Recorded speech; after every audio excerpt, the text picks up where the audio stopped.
საღამომშვიდობისა ეს არის ახალი 19 დღეზე. დღის მთავარ თემებს მეცხრე არხის რეპორტიორები და ჩვენ თამთა სანიკიძე და ლევან ჯავახიშვილი წარმოგიდგენთ.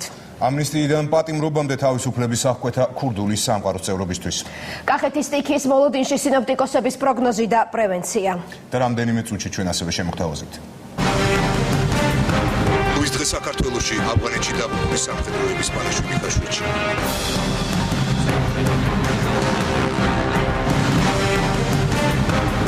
გათეთრებული მილიონები და ორი ბრალდებული პროკურატურამ დანაშაულებრივი სქემა გახსნა. გაიმართება თუ არა ხვალ რუსთაველის გამზირზე დაგეგმილი აქცია, კათოლიკოს პატრიარქის საგანგებო განცხადება და არასამთავრობოების პროტესტი.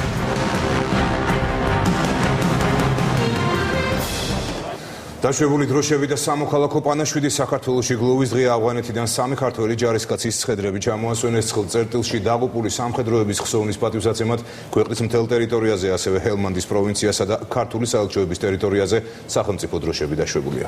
უკვე მესამე საათია ქაშუეთში პანაშვიდი მიმდინარეობს. ცხედრების ეკლესიაში გადასვენებას წინ უძღოდა სამგლოვიარო ცერემონია თბილისის საერთაშორისო აეროპორტში და თავდაცვის მინისტრის სიტყვით გამოსვლა ვაზიანის ბაზაზე.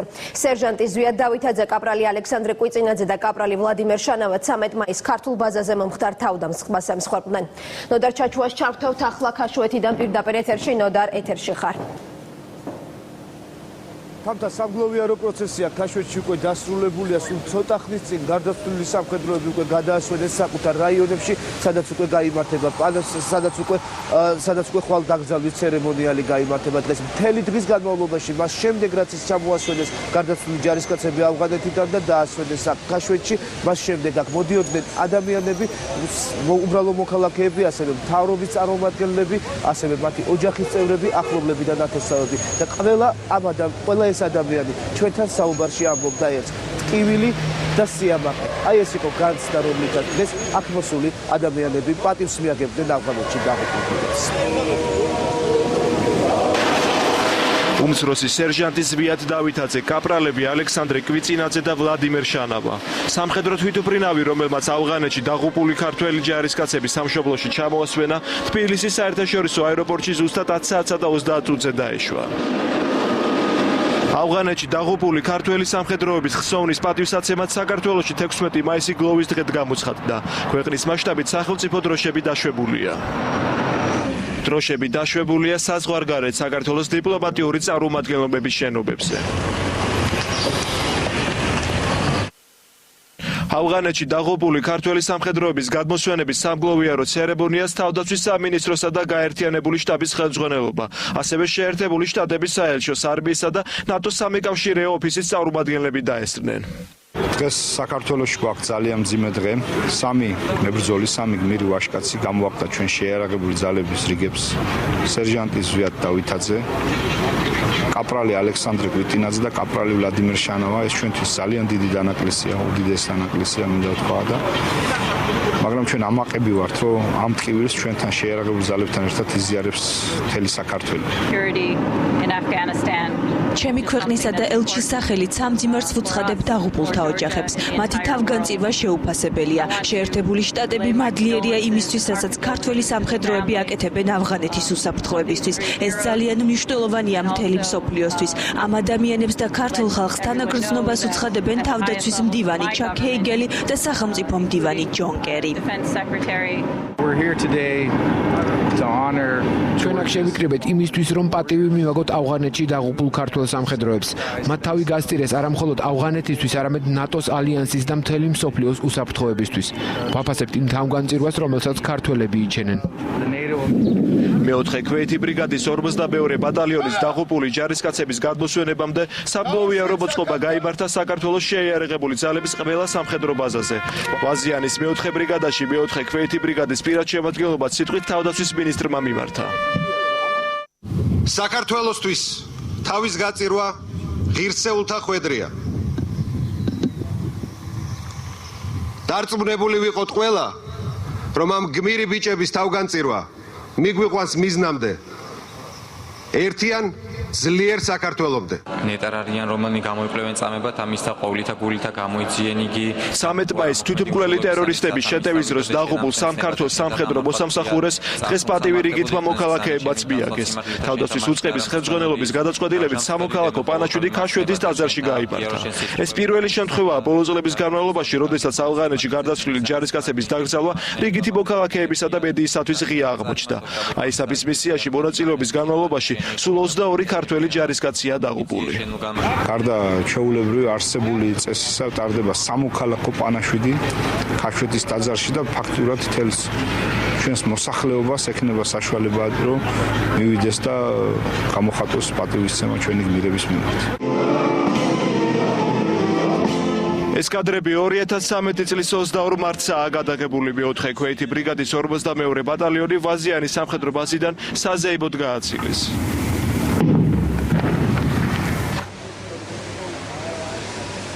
დღეს სამოქალაქო პანაშვიდს ესწრებოდა ასევე ბიძინა ივანიშვილი პრემიერ-მინისტრი მთავრობის სხვა წევრებთან ერთად, რომლებმაც კომენტარი გააკეთეს უკვე პანაშვიდის შემდეგ მედიის წარმომადგენლებთან კიდევ ერთხელ მწუხარება გამოხატეს მომხდარის გამო და მიუსამძიმრეს საქართველოს, თუმცა აღნიშნეს იგივე რომ საქართველოს საკმაოდ დიდ როლს ასრულებს აისაფის მისიაში და ამ ბიჭების ღვაწლი არის ფასდაუდებელი თავად ქვეყნისთვის.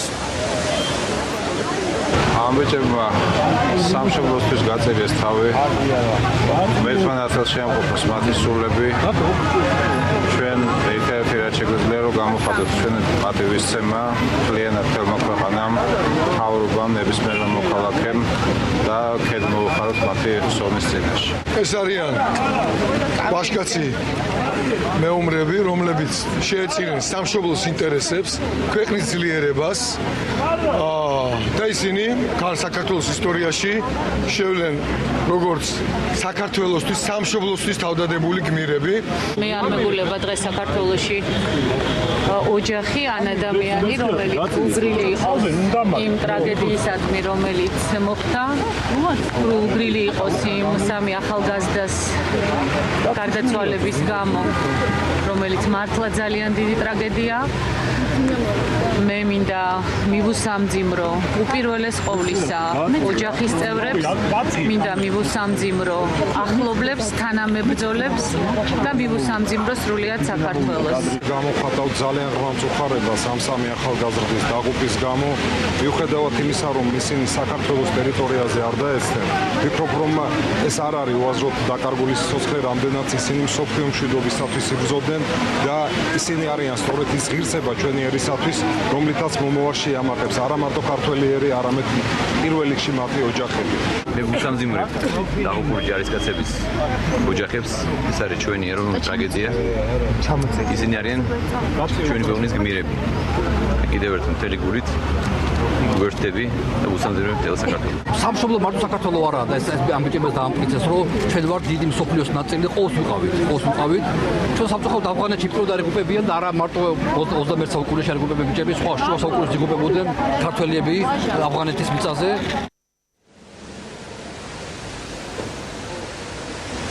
დაშვებული დროშები დღეს საქართველოს გლოვის დღეს გამოცხადებასთან დაკავშირებით სწორედ ინიციატივით საქართველოს მთავრობამ პრემიერ-მინისტრის ხელმძღვანელობით მიმართა საქართველოს პრეზიდენტს, ვინაიდან ამის უფლება აქვს მიხეილ სააკაშვილს და საქართველოს პრეზიდენტმა პრემიერ-მინისტრის ეს მოთხოვნა დააკმაყოფილა და როგორც უკვე თქვენ სიუჟეტიდან მოისმინეთ, ეს არის პირველი შემთხვევა, როცა ავღანეთში დაღუპულ ქართველ ჯარისკაცებს სამოქალაქო პანაშვიდი გადაუხადეს და როცა მასში ჩართვის შესაძლებლობა საქართველოს ყველა მოქალაქეს ჰქონდა. ასევე სამივე მათგანი საქართველოს თავდაცვის სამინისტრომ ვახტანგ გორგასთვის პირველი ხარისხის ორდენით დააჯილდოვა. გმადლობთ ნოდარ. გლოვის დღეს საქართველოში ნოდარ ჩაჩუა საუბრობდა პირდაპირ ეთერში ქაშვეთიდან, საიდანაც ცოტა ხნის წინ ავღანეთში დაღუპული 3 ქართველი ჯარისკაცის ცხედრები სახლებში გადაასვენეს. ამის გათავისუფლებულები ისევ ციხეში დაბრუნდნენ. ქურდული სამყაროს წევრობაში ბრალდებულ 12 პირს 5-დან 8 წლამდე პატიმრობა ემუქრებათ. ბრალდების მხარემ დღევანდელ სასამართლო პროცესზე მტკიცებულებები, მათ შორის ფარული სატელეფონო ჩანაწერები წარადგინა. გამოძიება საზღვარგარეთ მყოფი ეგრეთ წოდებული კანონიერი ქურდებისგან მიღებულ დავალებებსა და კრიმინალურ გარჩევებში მონაწილეობაზე საუბრობს, თუმცა არც ერთი დაკავებული ბრალს არ აღიარებს. ერთდროულად სამ ადგილზე ჩატარებული სპეცოპერაციის დროს დაკავებულებს შორის ერთი ქალი და ერთი არასრულწლოვანია. პროკურორ თენგიზ ხარებავაშვილმა დაკმაყოფილდეს ბრალდებულის გვარდუდაურის უნარ დაფუძნების გამოყენებული იქნეს მოსამართლე გიორგი არევაძემ ქურდული სამყაროს წევრობისთვის ბრალდებულ 4 პირს, მათ შორის ქალბატონს წინასწარი პატიმრობა შეუფარდა. მოსამართლემ დააკმაყოფილა პროკურორის შუამდგომლობა ბრალდებულების მიმართ დაპატიმრების შესახებ. ადვოკატები კი გირაოს 5,000 ლარის ოდენობით შეფარდებას ითხოვდნენ. განჩინება აფეთქების მონაზიების გამოყენების ნაწილში შეიძლება გასაჩივრდეს ერთჯერად და თბილისისა. ბრალდებულთა უმეტესობა წარსულში ნასამართლევია და პატიმრობიდან ამნისტიით გათავისუფლდნენ. საქმის მასალების მიხედვით ბრალდებულები აგროვებდნენ ქურდული სამყაროსათვის ეგრეთ წოდებულ ოფშიაკს. უკავშირდებოდნენ საქართველოში და საზღვარგარეთ მცხოვრებ ეგრეთ წოდებულ კანონიერ ქურდებს. მონაწილეობდნენ ქურდულ გარჩევებში და ეგრეთ წოდებულ თავანის ჩაბარების პროცესში. აღიარებდნენ ქურდულ ტრადიციებს. პროკურატურა ამას ფარული სატელეფონო მიყურადების ჩანაწერებით და სხვა მტკიცებულებებით ასაფუთებს. თუმცა ადვოკატები დაკავებულთა ქურდული სამყაროს წევრობას უარყოფენ. შეეხება აღიარების ფაქტს, განსაკუთრებით გოგოსთან მიმართებაში, როგორ შეიძლება ეს იყოს ქურდული სამყაროს წევრი და ქურდული მენტალიტეტის მქონე პიროვნება. ფაქტობრივი გარემოებებიდან გამომდინარე, მას ადანაშაულებენ მხოლოდ იმაში, რომ ციხეში მყოფ ნათესავს, ამ შემთხვევაში სიძეს, აკავშირებდა გარეთ მყოფ სხვა პიროვნებებთან, ეგრეთ წოდებული სატელეფონო კონფერენციით. მანამდე ქურდული სამყაროს წევრობისათვის ბრალდებულ კიდევ 4 პირს, მათ შორის ერთ არასრულწლოვანს შეეფარდა დაპატიმრება. განსხვავებით ბოლო პროცესისაგან ეს სხდომა დახურული იყო, ვინაიდან საქმე არასრულწლოვანს ეხებოდა. არასრულწლოვანი, რომელიც სასჯელს განზრახ-მკვლელობის მცდელობისათვის იხდიდა, პატიმრობიდან თვენახევრის წინ ვადაზე ადრე ეგრეთ წოდებულმა უდოს კომისიამ გაათავისუფლა. ვარ გაუქმებაში ეს ბავშვი ერთი თვის წინ დაბრუნდა იმ სისტემიდან და სისტემაც ყველა მიცის და ყველას მოგეხსენებათ დაბრუნდა ბავშვი იქ ჩაერთო უამრავ ჯერ იქიდან ჰქონდა ძალიან კარგი დახასიათება არსებობს ერთადერთი ზარი და ეხება პატიმრობის პერიოდს მეც არაფერს რა ზარია ვის ელაპარაკება არ ვიცი ეს ქურდული ტრადიციები არა აქ არაფერი არ ვიცი და არაფერი არ არის ისეთი. დღეს თბილისის საქალაქო სასამართლომ სულ 8 პირს შეუფარდა პატიმრობა. 4 პირის საქმე ორმა მოსამართლემ ცალ-ცალკე განიხილა. გუშინ კი 12-დან ამავე დანაშაულში ბრალდებულ კიდევ 4 პირს შეეფარდა პატიმრობა. არც ერთი დაკავებული დანაშაულს არ აღიარებს. ადვოკატები გადაწყვეტილების გასაჩივრებას გეგმავენ. პროკურორი კი სასამართლოს გადაწყვეტილებას დასაბუთებულს უწოდებს. აღიარებენ ქურდულ სამყაროს. ქურდული სამყაროს მიზნების განსახორციელებლად გარკვეულ მოქმედებებს ჩადიან, რაც ხელს უწყობს ქურდული სამყაროს მთლიან ფუნქციონირებას. ეს დანაშაული მიმართულია საზოგადოებრივი უშიშროებისა და წესრიგის წინააღმდეგ და აქედან გამომდინარე საზოგადოებას საფრთხე ექმნება, რა თქმა უნდა, იმიტომ რომ ქურდული სამყაროს მომძლავრებით სახელმწიფო სტრუქტურები ვერ გააგრძელებენ ნორმალურ ფუნქციონირებას. შინაგან საქმეთა სამინისტროს ცენტრალური კრიმინალური პოლიციის დეპარტამენტის თანამშრომლებმა საქართველოს მასშტაბით სპეციალური ოპერატიული ღონისძიებების შედეგად სამეგრელოში, იმერეთში და თბილისში ერთდროულად წარსულში სხვადასხვა მძიმე დანაშაულისათვის ნასამართლევი ქურდული სამყაროს 12 წევრი დააკავეს. წინა სასამართლოს სხდომა 26 ივნისს გაიმართება. დანაშაულის დამტკიცების შემთხვევაში დაკავებულებს 5-დან 8 წლამდე პატიმრობა ემუქრებათ. გათეთრებული მილიონები და ოფშორში გადარიცხული თანხა პასუხისგებაშია მიცემული შეპესე რუსმეტალის ფინანსური მენეჯერი და ბუღალტერი. გამოძიებას ჩვენება მისცა რუსთავის მერის ძმამაც. სწორედ მინდია მინდელია კომპანიის ერთ-ერთი დამფუძნებელი და სამოთელყურეო საბჭოს თავმჯდომარე. საქმის მასალების მიხედვით ირკვევა, რომ სილიკომანგანუმის ექსპორტზე მომუშავე კომპანია უკანონო შემოსავლების ლეგალიზებით იყო დაკავებული. გავრცელებული ცნობით გათეთრებული თანხის ნაწილი ბიზნეს და ლობირების სანაცვლოდ ნაციონალურ მოძრაობას ხმარდებოდა. თამარ გოგესაშვილი ცდილობდა დღეს სქემის დეტალების გარკვევას და ისახლა პირდაპირ ეთერში განაგრძობს საუბარს. თამარ, დღეს გასაჯაროვდა ერთ-ერთი მოწმის ჩვენება. საინტერესოა, რას ამბობს ეს ადამიანი. აღნიშნულ საქმესთან დაკავშირებით პროკურატურამ ინფორმაცია ჯერ კიდევ გუშინ გაავრცელა, დღეს კი საგამოძიებო უწყებამ საქმის ახალი დეტალები მოწმის ერთ-ერთი ჩვენება და დანაშაულებრივი სქემა გაასაჯაროვა.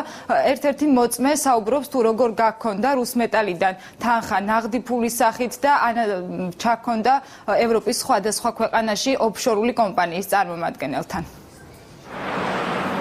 ეს ის საწარმოა, რომლის მენეჯმენტსაც პროკურატურა 2,5 მილიონი ლარის გათეთრებას ედავება. გამოძიების ინფორმაციით შეპესე რუსმეტალი ექსპორტით მიღებული შემოსავლების ლეგალიზებას დანაშაულებრივი სქემით ახდენდა.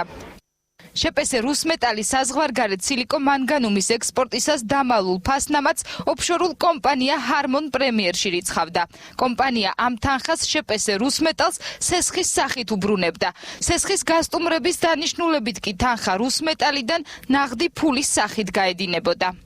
2011 წელს შეპესე რუსმეტალიდან ოფშორული კომპანიის თითქოს დაწარმოადგენელზე ნიკოლოზ ამბოკაძეზე ფიქტიური სესხის დასაფარად რამდენიმე ეტაპად განხორციელდა ფულის გაცემა 2.400.000 ლარის ოდენობით.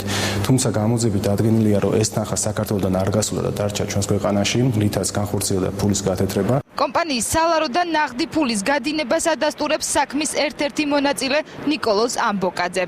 თანხის კონვერტაციას მევახდენდი ქალაქ თბილისში მდებარე ვალუტის გადასახურდავებელ ჯიხურებში, თუმცა კონკრეტულად არ მახსოვს სად მდებარეობს ხსენებული სავალუტო ჯიხურები. ასევე არ მახსოვს ყოველ კონვერტაციაზე რაოდენობის თანხის კონვერტირებას ვახდენდი. კონვერტაციის შედეგად მიღებული თანხა მე პირადად სრულად გავიტანე საზღვარგარეთ, თუმცა საზღვარგარეთის ქვეყნებში შესვლისას საბაჟო გამშვებ პუნქტებზე თანხის დეკლარირება არ მომიხდენია. აღნიშნულ საქმესთან დაკავშირებით პროკურატურამ გამოძიება რუსმეტალის ერთ-ერთი დამფუძნებლის 39%-იანი წილის მფლობელ ზაზა მამულაიშვილის განცხადების საფუძველზე დაიწყო. რეალურად ეს ილექებოდა, აკრჩებოდა ეს ფული, მაგრამ უკვე კომპანიიდან გატანილი ნაღდი ფული, რომელიც აკრჩებოდა და ნაწილდებოდა ზოგი პოლიტიკური საქმიანობისთვის, ზოგი ალბათ კერძო საქმიანობისთვის, მაგრამ იმის გამო რომ საბუთები დოკუმენტალურად ხომ უნდა გაეკეთება, აყალბებდნენ საბუთებს, თითქოს ეს ფული გავიდა და დაბრუნდა უკან. ბიზნესმენის თქმით, პროკურატურა საქმის გამოძიებას აჭიანურებს. მიზეზად კი საქმის ერთ-ერთი მთავარი მონაწილის ნიკოლოზ ამბოკაძის პარლამენტის წევრ ირაკლი ტრიპოლსკისთან ნათესაურ კავშირს ასახელებს. მისივე თქმით, მინდია მინდელი სწორედ მოქმედ ხელისუფლებასთან კავშირების გამოყენებით ემუქრებოდა. ირაკლი ტრიპოლსკი რუსმეტალთან კავშირს გამორიცხავს. არასოდეს არ გამიგია, არც ვიცი, არც ეს მინდელი ვიცი ვინ არის. არ მაინტერესებდა არასდროს ბიზნესი. არასდროს ბიზნესით დაკავებული არ ვიყავი და არც ვიცი საერთოდ გუშინ გავიგეთ თუ არსებობდა ასეთი კომპანია, თუ რას აკეთებდა და როგორ აკეთებდა. თავად რუსმეტალის ერთ-ერთი დამფუძნებელი მინდია მინდელი კომპანიის საქმიანობის გამოძიებას ბიზნესის წართმევის მცდელობა დაფასებს და პროკურატურის მაღალჩინოსნის ბიზნეს ინტერესზე საუბრობს. კომპანია რუსმეტალის მიმართ ბოლო პერიოდის განმავლობაში კომპანიის წართმევის მიზნით დამფუძნებელზე ხორციელდებოდა ზეწოლა, რაც მიმდინარეობს უშუალოდ ლაშა ნაცვისფრის ხელმძღვანელობით. არანაირი კონკრეტული მტკიცებულება, არანაირი ფაქტი მე სრულად ვიცნობ საქმის მასალებს გუშინდელ ბრალდებასთან ბრალდებასთან დაკავშირებით საქმეში არ მოიპოვება. რაც შეეხება რუსთავის მოქმედ მერს, ლაშა მინდელი დღეს სამუშაო ადგილზე არ გამოჩენილა. მასთან ინტერვიუს ჩაწერა ნაციონალური მოძრაობის ცენტრალურ ოფისთან შევძელით. წარმოგენა არ მაქვს რუსმეტალთან არანაირი კავშირი არ მაქვს მე. გარდა იმისა, რომ მინდელი არის ჩემი ძმა. თავარი პროკურატურის მიერ გუშინ გავრცელებული ინფორმაციით გათეთრებული ფულის ნაწილი წინა ხელისუფლების მაღალი თანამდებობის პირებისთვის სამსახურებრივი მფარველობის სანაცვლოდ იყო გამიზნული. თუმცა ამ ეტაპზე გამოძიება კონკრეტულ პირებს არ ასახელებს. დადგება თუ არა მათი პასუხისმგებლობის საკითხი გამოძიების დასრულებისას გაირკვევა. მეცხრე არხის წყაროს ინფორმაციით დანაშაულებრივი სქემა შესაძლოა უკავშირდებოდეს ქვემო ქართლის გუბერნატორს დავით კირკიტაძეს, სწორედ ამით იყო განპირობებული ჩვენი კითხვა, რომელიც დაუსვით რუსმეტალის ერთ-ერთ დამფუძნებელს ზაზა მამულაიშვილს. ის ადასტურებს მინდელებისა და კირკიტაძის მეგობრულ და საქმიან ურთიერთობას და არ გამორიცხავს, რომ კომპანიიდან გატანილი თანხა ხმარდებოდა ნაციონალური მოძრაობის საქმიანობას, თუნდაც რეგიონის მასშტაბით. გამოძიების ინფორმაციით ეს თანხა, რომელიც რჩებოდა საქართველოში რეალურად არ გადიოდა საზღვარგარეთ, ხმარდებოდა ყოფილ ხელისუფლებას, კერძოდ ნაციონალური მოძრაობის მაღალჩინოსნებს და კულუარული ინფორმაციით ერთ-ერთი პირი იყო დავით კირკიტაძე, გუბერნატორი ქვემო ქართლის. თქვენ თუ გაქვთ ეს ინფორმაცია? მე თვითონ არ მინახავს, რომ ეს თანხა გადასა ვინმე კირკიტაძეს, მაგრამ მინდია მინდელი, მისი ძმა ლაშა მინდელი და კირკიტაძე ძალიან ახლო მეგობრები არიან და ძალიან ხშირად იყვნენ ერთად და რუსთავში ერთადაც მუშაობდნენ. დავით კირკიტაძემ ქვეყანა 14 მაისს დატოვა. მის მოვალეობას ასრულებს კირკიტაძის მოადგილე მამუკა ჩიქოვანი. სამხარეო ადმინისტრაციაში განმარტავენ, რომ გუბერნატორმა გამოიყენა კუთვნილი 45 დღიანი შვებულება და მან ასევე უნდა გაიაროს ორკვირიანი სასწავლო კურსი, თუმცა სამხარეო ადმინისტრაციაში არ აკონკრეტებენ, რის სწავლას აპირებს გუბერნატორი, ასევე უცნობია, რომელ ქვეყანაში იმყოფება ის და როდის აპირებს საქართველოში დაბრუნებას. ბატონ დავითი 14 რიცხვიდან გავიდა შვებულებაში, მინსკის შვებულებას გამოიყენებს, რომ ის საქართველოს კანონმდებლობის შესაბამისად 55 დღის განმავლობაში მოსაკუთრების შვებულება. ერთია რომ შვებულებაში ადამიანი თავისუფალია და თავისი არჩევანის მიხედვით, ამდენადაც ჩემთვის ცნობილია ბატონი დავითი რამოდენიმე კვირიან, ორ კვირიან რაღაც სასწავლო კურსსაც გაიგეს. საწავიდა რომ ეთანაშვილის ვერ გეტყვით არ ვიცი. დავით კირკიტაძე ბოლო 9 წლის განმავლობაში კიდევ ერთი მაღალჩინოსანია, რომელიც სასწავლებლად საქართველოსთან საზღვარგარეთ წავიდა, რაც შეეხება გამოძიებას. გამოძიება გრძელდება და აღნიშნულ საქმესთან დაკავშირებით ბრალეულობის დადგენის შემთხვევაში ალბათ გამოძიება იმსჯელებს იმ პირების შესახებ, რომელთა ბრალეულობაც იკვეთება ამ სქემაში. გმადლობთ თამარ, რუსმეტალის საქმეზე თამარ გოგესაშვილი საუბრობდა პირდაპირ ეთერში. ლაფანყურის სპეცოპერაციის დროს დაღუპული სამი ახალგაზრდა დუისის სასაფლაოზე მეორედ დაკრძალეს. ექსპერტიზის შემდეგ ცხედრები მშობლიურ სოფელში გადაასვენეს. დღესვე აგვისტოს მოვლენების კიდევ 4 მსხვერპლის ექსჰუმაცია მოხდა. ცხედრები თბილისში სასჯელ ახსრულების მე-18 დაწესებულებაშია დასვენებული. კახა კუპატაძე განაგზობს პირდაპირ ეთერში თემას, რომელიც კახეთიდან გვერდება პირდაპირ ეთერში. კახა, რა ხდებოდა დღეს დუისში და თუ არის ცნობილი, როდის გამოქვეყნდება ექსპერტიზის დასკვნა? დუისის სასაფლაოზე დღეს დილით იმ ცხედრების ექსჰუმაცია მოხდა, რომელიც 2000 მიმდინარე წლის 28 აგვისტოს ლაფანყურის სპეცოპერაციის დროს დაიღუპნენ. აღსანიშნავია, რომ აღნიშნულ პროცესს უშუალოდ თვალყურს ადევნებდა ადგილზე დამოუკიდებელი ექსპერტი რუსუდან ბერიაშვილი. ექსპერტის განცხადებით, მიუხედავად იმისა, რომ 8 თვეა ამ შემთხვევიდან გასული, შესაძლებელია გარკვეული დეტალების დადგენა ამ ეტაპზე მაინც მოხდეს. მამების ექსპერტიზაში ცოტა მოგვიანებით ჩავერთე, თუმცა დავესწარი ბოლო გვამის, ერთ-ერთი გვამის ექსპერტიზას თავიდან ბოლომდე. დანარჩენი გვამებიც ჩემი თვალით ვნახე, შემიძლია დავადასტურო, რომ ისინიც გამოკვლეულია დეტალურად. გარდა ამისა, აღებული მასალა არსებობს, რომლის გამოკვლევაც გრძელდება ლაბორატორიებში და ექსპერტიზის დასკვნა დადებს ყველა ამ გამოკვლევის შედეგს. ლიკვიდირებულთა მშობლები დამოუკიდებელ ექსპერტს რუსუდან ბერიაშვილს ნდობას უცხადებენ. გარდაცვლილთა ოჯახის წევრებს აინტერესებთ, შესაძლებელი იყო თუ არა დაჭრილი ახალგაზრდების სიცოცხლის გადარჩენა ლოპოტის ხეობაში. მაინტერესებს შეიძლებოდა თუ არა გადარჩენა ჭრილობის მიღების შემდეგ თავის დროზე სამედიცინო დახმარება გაეწიათ. დანარჩენი კიდე ფაქტიურად შეიძლება ითქვას, რომ ცნობილია ექსპერტი. მთავრობა და ექსპერტი თავისას გააკეთებს. მაგათ ნამუსია, მაგათ ადამიანობაზია ყველაფერი. ვერაუთქვა. იტყვიან, სიმართლეს იტყვიან, ფასიც ექნება გამოძიებასაც და მთავრობასაც არ იტყვიან, ჩემი შვილი გვარი ეხლა საფლავში მაგას არაფერი ეშველება. აღსანიშნავია, რომ წინა ხელისუფლების დროს საგამოძიებო მასალებში არსებული ექსპერტიზის პასუხები არ აღმოჩნდა, რის გამოც განმეორებითი ექსპერტიზის ჩატარება გახდა საჭირო. შეგახსენებთ, რომ ლოპოტის ხეობაში სპეცოპერაცია გასული წლის 28 აგვისტოს დაიწყო, რომელსაც 4 ჩეჩენისა და 3 ქისტის ახალგაზრდის სიცოცხლე ემსხვერპლა. სწორედ ამიტომ მიმდინარე წლის 8 მაისს პირველი ეტაპი საფლავების ექსჰუმაციის გაიმართა. როდის გახდება ექსპერტიზის პასუხი საზოგადოებისთვის ცნობილი, ამ ეტაპზე უცნობია. მადლობთ კახა კუპატაძე საუბრობდა მეცხრე არხის პირდაპირ ეთერში კახეთიდან. ერთდროულად ორი აქცია რუსთაველის გამზირზე ჰომოფობიის წინააღმდეგ ბრძოლის საერთაშორისო დღეს სექსუალური უმცირესობები ხვალ ეგრეთ წოდებული ფლეშმობით აღნიშნავენ. პარლამენტის ძველი შენობის წინ დაგეგმილ შეკრებას ფეხით მსვლელობით გააპროტესტებენ სხვადასხვა ჯგუფის მიერ ორგანიზებული აქციის მონაწილეები. მათ შორის იქნებიან სასულიერო პირები. პრობლემების მოგვარება თუ თემით სპეკულირება სექსუალურ უმცირესობათა ხვალინდელი დემონსტრაციის მიმართ უარყოფითი დამოკიდებულება აქვს საქართველოს პატრიარქს. ილია მეორე აქციაზე ნებართვის გაუქმებას ითხოვს.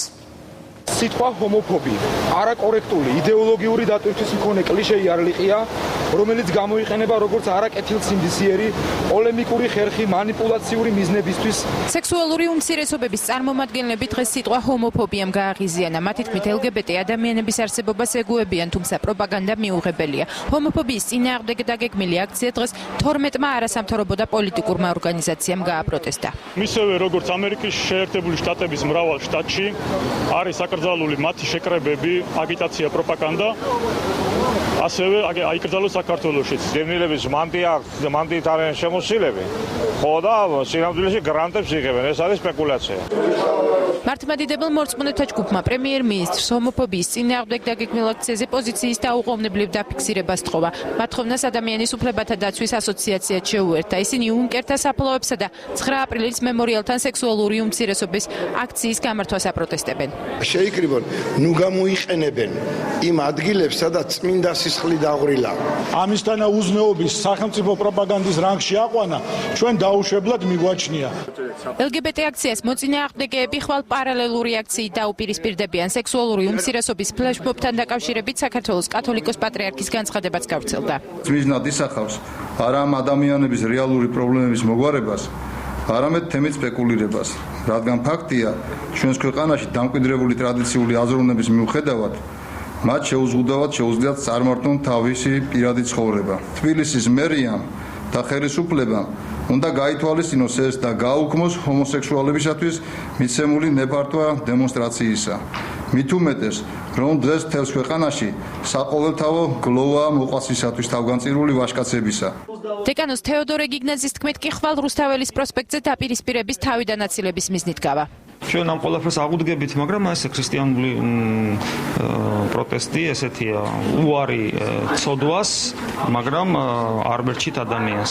სამოქალაქო ჩართულობის ცენტრი ორივე აქციის მონიტორინგს გეგმავს. მოვუწოდებთ ორივე მხარეს, რომ თავის შემიკავონ ყოველგვარი ექსცესებისაგან, რომელიც შეიძლება შესაძლოა მოყვას მსგავს აქციებს. პატრიარქის განცხადებას დღესვე უპასუხა მერიამ. შეკრებისა და მანიფესტაციის ჩატარებისას ხორციელდება მხოლოდ თვითმმართველი ერთეულის შესაბამისი ორგანოს წინასწარი გაფრთხილება და მასზე ნებართვის გაცემა არ ხდება. შესაბამისად აღნიშნული გაფრთხილებები თბილისის მერიის მიერ მიღებული იქნა მხოლოდ ცნობად და განცხადებლებს განემარტათ შეკრებისა და მანიფესტაციის შესახებ საქართველოს კანონის განსაზღვრული უფლებამოვალეობანი. ეს საკითხები არ შეიძლება გადაწყდეს უმრავლესობის შეხედულებების შესაბამისად უმცირესობას ყოველთვის აქვს უფლება იყოს უმცირესობაში. სახელმწიფოს როლი პრინციპში აქ გამოიხატება ერთ მთავარ ფუნქციაში ერთის მხრივ რომ ხელი არ შეუშალოს თავისუფალ მშვიდობიან შეკრებას, ხოლო მეორეს მხრივ თუ კი მშვიდობიანობის ფარგლებს გაცდა აქცია, შემდგომ უკვე უფრო აქტიური როლის შესრულებაზე გადავიდეს და უზრუნველყოს როგორც ერთი ჯგუფის, ასევე მეორე ჯგუფის უსაფრთხოების უზრუნველყოფა. აქციას მოველით რომ იქნება მეტად მშვიდობიანი, მოკლევადიანი, ის იქნება დაცული, ასე ვთქვათ, როგორც კონტრადემონსტრატებისგან, ისე სხვა სახის ძალადობისგან. მისი მიზანი არ არის რაიმეს აღნიშნა და ზეიმი, არამედ ეს არის იმ ტკივილზე, იმ ძალადობაზე საუბარი და თქვენი ყურადღების მიპყრობა, რომელსაც ეს ადამიანები ყოველ დღე განიცდიან ცხოვრების ყველა სფეროში. რუსთაველის პროსპექტზე ხვალ ორი აქცია გაიმართება. ფილარმონიასთან პროტესტს სექსუალურ უმცირესობას გამოუცხადებენ, პარლამენტის შენობასთან კი ჰომოფობიას დაგმობენ. ხანძარი ინფო 9-ში და დაკავებული ეჭვმიტანილი ნახეთ რამდენიმე წუთში რეკლამის შემდეგ.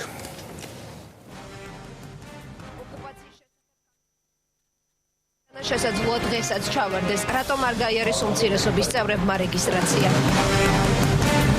საქართველოს ევროსაბჭოს თანამშრომლობა, ქვეყნის პირველი დიპლომატი ბრიუსელში.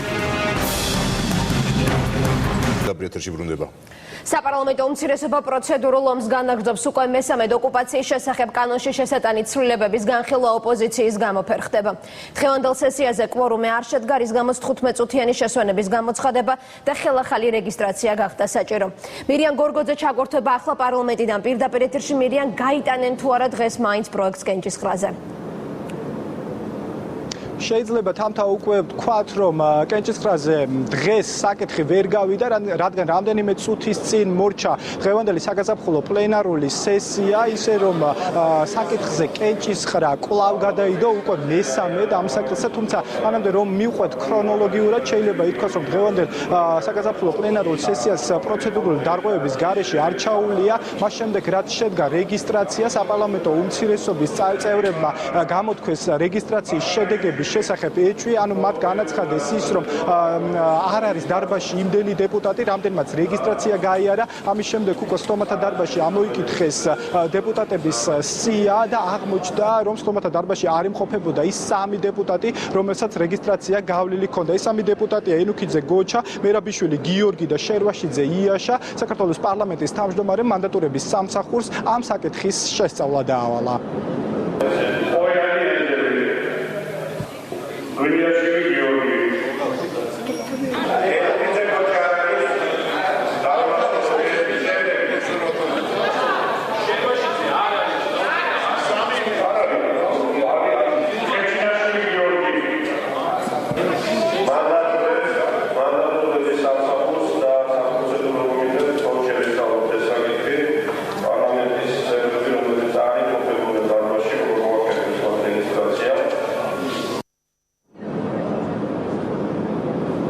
რაც შეეხება თავად საკითხის განხილვის პროცედურას, შეიძლება ითქვას, რომ ოკუპირებული ტერიტორიების შესახებ კანონში შესატანი ცვლილებები და მასთან დაკავშირებული რამდენიმე კანონპროექტის განხილვა უკვე რამდენიმე დღეა, რაც პარლამენტში, ასე ვთქვათ, უშედეგოდ მიმდინარეობს.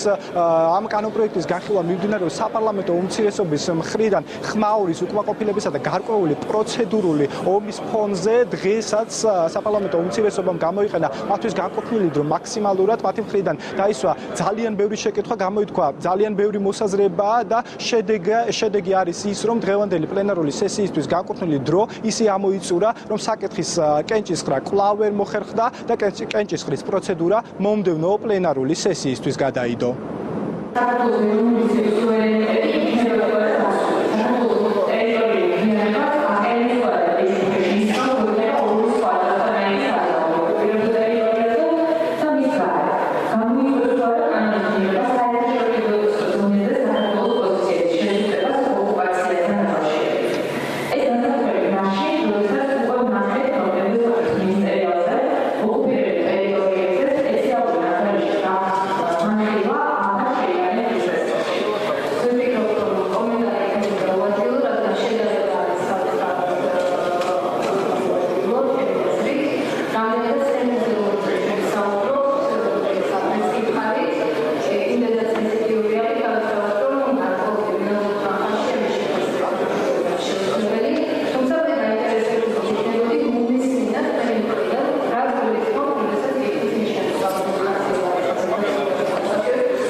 რაც შეეხება უკვე ხვალინდელ დღის წესრიგს, ხვალ არის პარასკევი და ტრადიციულად საქართველოს პარლამენტში პარასკევი სასესიო დღეა და შეიძლება ითქვას, თუ კი ხვალინდელ პლენარული სესიის დღის წესრიგით გათვალისწინებული საკითხების განხილვა ვერ მოესწრო, არ არის გამორიცხული, რომ შაბათს მორიგი საგაზაფხულო პლენარული სესია გაიმართოს.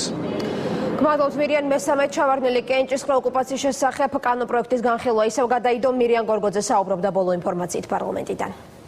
საგარეო საქმეთა მინისტრის სიტყვით გამოსვლა სტრასბურგში მაია ფანჯიკიძემ ევროსაბჭოს მინისტერიალის მონაწილეებს მიმართა დიპლომატმა საქართველოს ოკუპირებულ ტერიტორიებზე არსებულ ვითარებაზე ცლად ისაუბრა. საგარეო უწყების ხელმძღვანელის თქმით, 21 საუკუნეში ჯერ კიდევ განიხილება ევროპის საბჭოს ერთი წევრი სახელმწიფოს მიერ მეორის ტერიტორიების ოკუპაცია. ამ ფონზე კი საქართველოს ახალი ხელისუფლებისთვის უმთავრეს პრიორიტეტად რჩება დეოკუპაცია და საერთაშორისო მხარდაჭერის კონსოლიდაცია საქართველოს სუვერენიტეტისა და ტერიტორიული მთლიანობის აღსადგენად. მინისტრის შეფასებით აუცილებელია ევროპის საბჭომ ოკუპირებულ ტერიტორიებზე ადამიანთა უფლებების დაცვის, კანონის უზენაესობისა და დემოკრატიის გასაძლიერებლად ძალისხმევა გააძლიეროს. დღესვე საგარეო საქმეთა მინისტრის მოხსენების ერთ-ერთი მთავარი მიმართულება ახალი ხელისუფლების პირობებში გატარებული იმ რეფორმების გაცნობა იყო, რომლებიც ქვეყანაში ადამიანის უფლებათა დაცვის, დემოკრატიული ინსტიტუტების ხელშეწყობისა და კანონის უზენაესობის დამკვიდრების მიზნით განხორციელდა. ევროპის საბჭოს დღის წესრიგში უცვლელად რჩება საკითხი, რომელსაც ეწოდება ევროპის საბჭო და კონფლიქტი საქართველოში. იგი იქნება მინისტრის მოადგილეების კომიტეტის დღის წესრიგის შემადგენელი ნაწილი და გარდა ამისა წელიწადში ორჯერ გაგრძელდება გენერალური მდივნის მიერ კონსოლიდირებული მოხსენების გაკეთება და შემდეგი ასეთი განხილვა არის დაგეგმილი 29 მაისს. მოვისმინეთ თქვენი საგარეო საქმეთა მინისტრის გამოსვლა და მინდა გითხრათ, რომ ყურადღებით ვაკვირდებით საქართველოში მიმდინარე მოვლენებს. შეშფოთებულები ვართ, რომ ევროსაბჭოს წევრი ქვეყნები ერთმანეთთან კონფლიქტში იყოფებიან. ეს არ არის ნორმალური მდგომარეობა, ამიტომ მოხარულები ვიქნებით საქართველოსა და რუსეთის შორის დიალოგის დაწყებით. გვჯერა, რომ გამოსავალი მოიძებნება ევროსაბჭო და ევროსაბჭოს საპარლამენტო ასამბლეა საქართველოს საკითხს მუდმივად განიხილავს. დიდ ყურადღებას ვაქცევთ საქართველოში არსებულ კონფლიქტებს, ამ საკითხთან დაკავშირებით რამდენიმე რეზოლუცია უკვე მივიღეთ. ჩვენთვის უმთავრესია იძულებით გადაადგილებული პირები საკუთარ სახლებში დაბრუნდნენ. ნიდერლანდებისთვის მნიშვნელოვანია, რომ საქართველომ ევროპული გზა აირჩია. ნიდერლანდების, ბელგიის და ლუქსემბურგის წარმომადგენლები სექტემბრის დასაწყისში საქართველოს ეწვევიან. ჩვენ საქართველოს ევროპულ პერსპექტივას განვიხილავთ. ჯერა რომ საქართველო არის ევროპული ქვეყანა. ძალიან მნიშვნელოვანია საქართველოს მონაწილეობა ევროპის საბჭოს პროგრამებში და თქვენი ქვეყნის წვლილი. საინფორმაციო სააგენტო ინფოცხრის ოფისში ხანძრის გაჩენის ბრალდებით სააგენტოს ყოფილი თანამშრომელია დაკავებული პოლიცია მის დანაშაულის ჩადენიდან რამდენიმე საათში აიყვანა. გამოძიების ინფორმაციით ნასვამ მდგომარეობაში მყოფი ბრალდებული ფარულად ინფოცხრის ოფისის სააპარატურო ოთახში შევიდა და შურის ძიების მიზნით ვიდეოკამერების შესანახ ჩანთებს ცეცხლი წაუკიდა. შემდეგ ერთ-ერთი ვიდეოკამერა აიღო და შემთხვევის ადგილიდან მიიმალა. დაკავებული საცხოვრებელი სახლის ჩხრეკისას ინფოცხრის კუთვნილი მოპარული კამერა ნითმტკიცებად უკვე ამოღებულია. სააგენტოს ყოფილი თანამშრომელი დანაშაულს აღიარებს. ინფოცხრის ოფისში ხანძრის შედეგად კამერებისა და ტექნიკის ნაწილია განადგურებული. შინაგან საქმეთა სამინისტროს ქალაქ თბილისის მთავარი სამმართველოს, ძველი თბილისის სამმართველოს მეხუთე განყოფილების თანამშრომლებმა ჩატარებული ოპერატიული სამძებრო ღონისძიების შედეგად საინფორმაციო სააგენტო ინფოცხრის ოფისში ხანძრის გაჩენის ფაქტზე დააკავეს ამავე სააგენტოს ყოფილი თანამშრომელი, რომელიც ნასვამ მდგომარეობაში მყოფი შევიდა ინფოცხრის ოფისში და შურის ძიების მიზნით ცეცხლი წაუკიდა კამერების შესანახ ჩანთებს. ფარულად დაეუფლა ინფოცხრის კუთვნილ კამერას და ადგილიდან მიიმალა. დაკავებული ჩადენილ დანაშაულს აღიარებს. სეტყვით დაზარალებულ კახეთში სტიქია შესაძლოა განმეორდეს სინოპტიკოსები აღმოსავლეთ საქართველოში თვის ბოლომდე არამდგრად ამიცა და სეტყვას ელოდებიან. რამდენიმე სამინისტრომ სეტყვა დამცავი სისტემების შემუშავებაზე მუშაობა უკვე დაიწყო, თუმცა სიახლის დანერგვა ამ გაზაფხულზე ვეღარ მოესწრება. რას ითხოვენ კახელი გლეხები და რას გეგმავს მთავრობა სტიქიის წინააღმდეგ, ნახეთ ნინო ქავთარაძის რეპორტაჟში. კახეთი უახლოეს დღეებში შესაძლოა კიდევ დაისეტყოს. მაისის ბოლომდე სეტყვის საშიშროება აღმოსავლეთ საქართველოსა და კახეთში კვლავაც დიდია. სინოპტიკოსები ჯერჯერობით არამდგრადი და ნალექიანი ამინდის შენარჩუნებას ვარაუდობენ. დღეიდანაც შეიძლება ამ საღამოსაც შესაძლებლობა არსებობს. ისეთი არამდგრადი სიტუაცია, რომ მაისის პროცესებიდან გამომდინარე აღმოსავლეთ საქართველოში და განსაკუთრებით კახეთში მოსალოდნელია სეტყვა ცალკეულ დღეებში. სეტყვის გამო სოფლის მეურნეობა, განსაკუთრებით კი კახეთის სოფლები ყოველწლიურად მილიონობით ლარით ზარალდება. დღეისათვის სეტყვის საწინააღმდეგო ღონისძიებებზე მეცნიერ მუშაკები, სოფლის მეურნეობის, გარემოს დაცვისა და თავდაცვის სამინისტროს წარმომადგენლები უცხოელ ექსპერტებთან ერთად მუშაობენ. საქართველოში სეტყვის საწინააღმდეგო საშუალებებს 90 წლების შემდეგ აღარ იყენებდნენ. დღეს კი სპეციალური კომისია სტიქიასთან ბრძოლისთვის ყველაზე ეფექტიან მეთოდს ეძებს. განიხილება ულტრაბგერაზე დაფუძნებული სისტემა და სპეციალური რაკეტები, რომლებიც ჰაერში არ ფეთქდება და უსაფრთხოა. ის ჯგუფი, რომელიც ჩვენ შევქმნით სხვა უწყობლებს სამინისტროსთან ერთად და ამას ჩართულებელია სხვადასხვა მეცნიერები, უახლოეს პერიოდში უნდა წარმოადგინოთ კონკრეტული წინადადებები და შემდეგ როგორც ხდება ხოლმე ჩვენ ამ წინადადებებს განვიხილავთ ჩვენ პარტნიორ სამინისტროებთან ერთად. ის არის უსაფრთხო გარემოსათვის და ის არ იწვევს ადამიანის ჯანმრთელობაზე და ნიადაგზე რამე ზემოქმედებასა და მამებელი ეფექტი მას არ გააჩნია. აქ ლაბორატორია რამდენად რომელი უფრო ეფექტური ამის შესწავლა მიდის ეკონომიურად რისი მომცემია. სპეციალისტები აცხადებენ, რომ ამ სისტემების დანერგვა დიდ ხარჯთან არის დაკავშირებული. თუმცა ეს თანხა გაცილებით ნაკლებია ზარალზე, რომელიც სეტყვის შედეგად სოფლის მეურნეობას ადგება. კახეთში მცხოვრები გლეხები ამბობენ, რომ სეტყვადამცავი სისტემების დანერგვას მრავალი წელია ითხოვენ. ადრე იყო სეტყვის საწინააღმდეგოები და ესეთი სეტყვა არ იყო. იყო ხოლმე, მაგრამ ესეთი ძლიერი არ იყო. ყოველთვის ყურექმა ბიუჯეტში ის თანხები, რომ ამ უცაბედი კატასტროფის დროს ხალხს ეს თანხები გამოუყოს, ხო? ამიტომ ჯობია ერთნაირი თანხა გამოიყოს ის დამონტაჟდეს ის სეტყვის საწინააღმდეგოები და ჩვენს დასვენებულები ვიქნებით და მთავრობის ბიუჯეტსაც ეკონომია ექნება. სტიქიის წინააღმდეგ პრევენციული ზომების გატარების აუცილებლობაზე საუბრობს რეგიონული განვითარებისა და ინფრასტრუქტურის მინისტრიც. დავით ნარმანიამ დღეს გურჯაანის რაიონში სტიქიით დაზარალებული სოფლები დაათვალიერა. სოფლიო ბანკის საერთაშორისო მეთოდოლოგიიდან და პრაქტიკიდან გამომდინარე შემოგთავაზებს რისკების მართვის და პრევენციის სისტემას, რომლის დანერგვასაც დავიწყებთ წლთა განმავლობაში საქართველოში, თუმცა ამას ჭირდება გარკვეული დრო და ჩვენ და სამწუხაროდ სტიქია არ გვაძლევს იმის საშუალებას, რომ ასე ვთქვათ, დაველოდოთ. სეტყვის საშიშროება ყველაზე მეტად გაზაფხულზე, მაისშია, განსაკუთრებით აღმოსავლეთ საქართველოში, ძირითადად კახეთის რეგიონში. 2012 წლის მაისში აღმოსავლეთ საქართველოს სხვადასხვა რაიონი 11ჯერ დაისეტყვა. შეჩერებული მშენებლობა და ნანგრევები ევროპული სტანდარტების შესაბამისი სტადიონის ნაცვლად ლანჩხუთის გურიის საფეხბურთო არენაზე სამშენებლო სამუშაოები შეწყვეტილია. ადგილობრივი ხელისუფლება რეაბილიტაციისთვის გამოყოფილი 100,000-ობით ლარის არამიზნობრივ ხარჯვაზე საუბრობს. საქმით უკვე დაინტერესდნენ პროკურატურაში. ვინ არის პასუხისმგებელი დაუსრულებელ მშენებლობაზე საფეხბურთო კლუბის ხელმძღვანელობის ბრალდება და ლანჩხუთის ყოფილი გამგებლის პასუხი. შორენა გლონტი მუშაობდა დღეს თემაზე.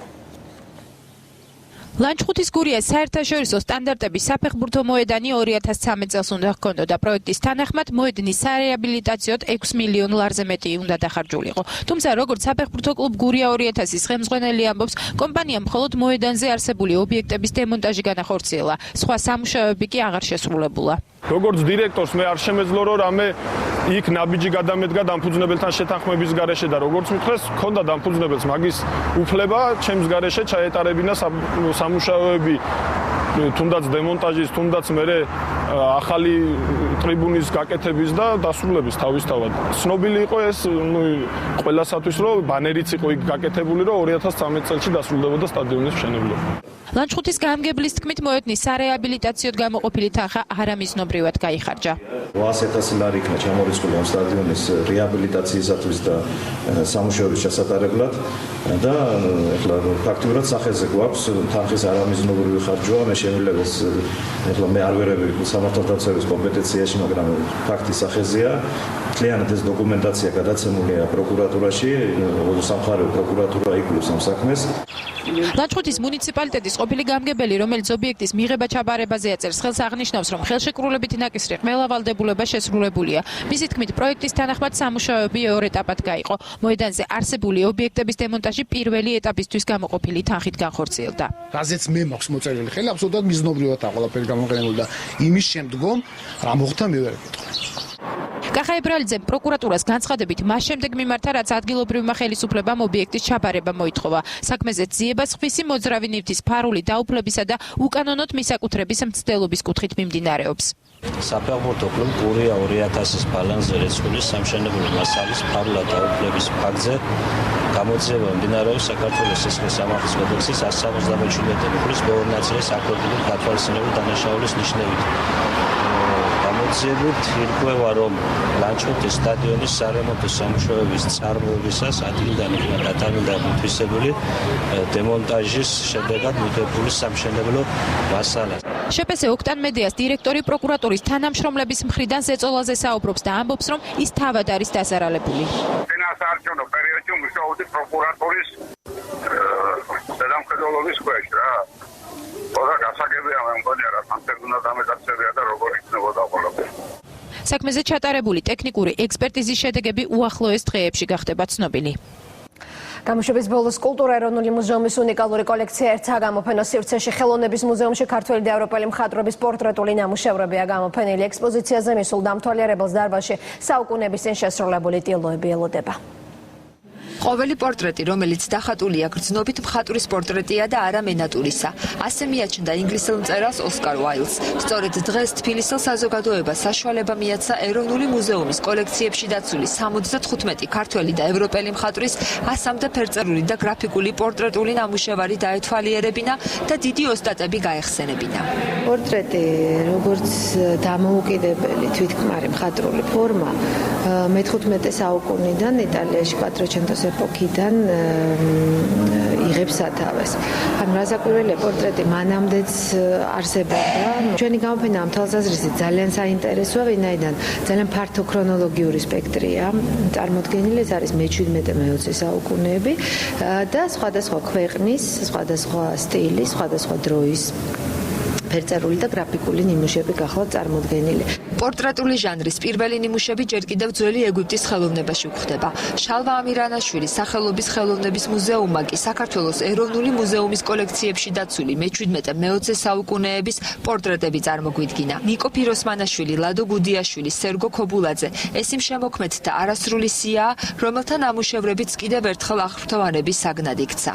აღსანიშნავია, რომ აი ამ ექსპოზიციის ფარგლებში გაიმართება საგანმანათლებლო პროექტი, რომელიც ყველა ასაკის დამთვალიერებლებისთვის იქნება, ეს განსაკუთრებით სკოლის მოსწავლეებისთვის. გარდა იმისა, რომ ახსნა იქნება, ახლავს სხვადასხვა შემეცნებითი საგანმანათლებლო აქტივობები.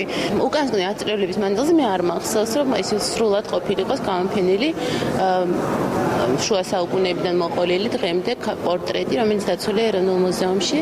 და ვფიქრობ, რომ ხშირად ნაკეთდებოდეს ისეთი გამოფენები, იმიტომ რომ ეს ექსპონატების ერთადერთი სიცოცხლეა.